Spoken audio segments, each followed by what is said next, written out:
Hi guys, welcome back to a new week and to our next chapter in our story of the miraculous journey of Edward Tulane. I've been excited to read this and to hear your thoughts on this book and how Edward has been changing over time and how he's learning to have emotions that he had never experienced. So just to kind of catch us up, we met Edward, we've met Abilene, which was his first owner, and Grandma Pellegrina, who kind of didn't like Edward and feels like maybe set him up for some future badness. And then we went on the ship with Edward and Abilene, and he was thrown overboard by two boys who were throwing him back and forth.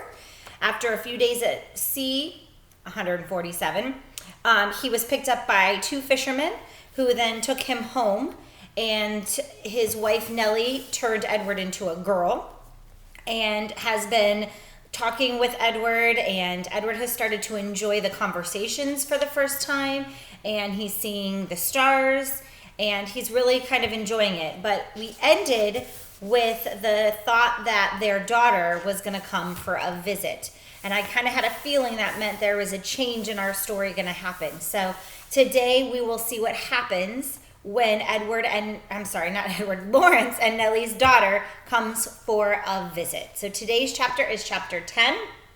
There's his little high chair. Remember, he sat in at the table. Chapter 10. Lolly was a lumpy woman who spoke too loudly and wore too much lipstick. She entered the house and immediately spotted Edward sitting on the living room couch. "What's this?" she said. She put down her suitcase and picked Edward up by one foot. She held him upside down. "That's Susanna," said Nellie. "Susanna!" shouted Lolly. She gave Edward a shake.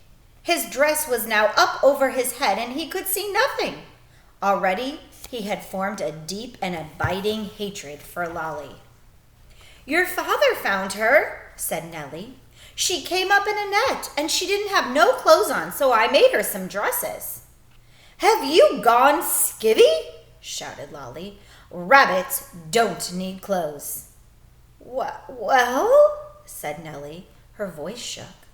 "This one, seemed to." Lolly tossed Edward back on the couch. He landed face down with his arms over his head and his dress still over his face, and he stayed that way through dinner. "Why have you got out that old high chair?" shouted Lolly. "Oh, don't pay it no mind," said Nellie. "Your father was just gluing on a missing piece, wasn't you, Lawrence?" "That's right," said Lawrence without looking up from his plate. Of course, after dinner, Edward did not go outside and stand beneath the stars to have a smoke with Lawrence. And Nellie, for the first time since Edward had been with her, did not sing him a lullaby. In fact, Edward was ignored and forgotten about until the next morning, when Lolly picked him up again, pulled his dress down from his face, and stared him in the eye. "Got the old folks bewitched, don't ya?" said Lolly. "I heard the talk in town, that they've been up here treating you like a rabbit child." Edward stared back at Lolly. Her lipstick was a bright and bloody red. He felt a cold breeze blow through the room. Was a door open somewhere? "Well, you don't fool me," she said. She gave him a shake. "We'll be taking a trip together, you and me." Holding Edward by the ears, Lolly marched into the kitchen and shoved him face down in the garbage can. "Ma!" Lolly shouted. "I'm taking the truck. I'm going to head out and do some errands around town." "Oh?" came Nellie's tremulous voice. "Well, that's wonderful, dear. Goodbye, then." "Goodbye," thought Edward, as Lolly hauled the garbage can out to the truck. "Goodbye," Nellie called again, louder this time.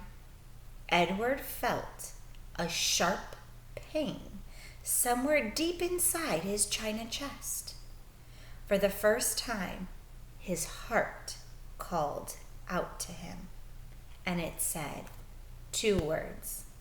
Nellie Lawrence. And that is the end of chapter 10. So I feel like Edward is now feeling the love that others have felt towards him for the first time. I will tell you, we will find out more about Edward in his adventure. Tomorrow's chapter, chapter 11.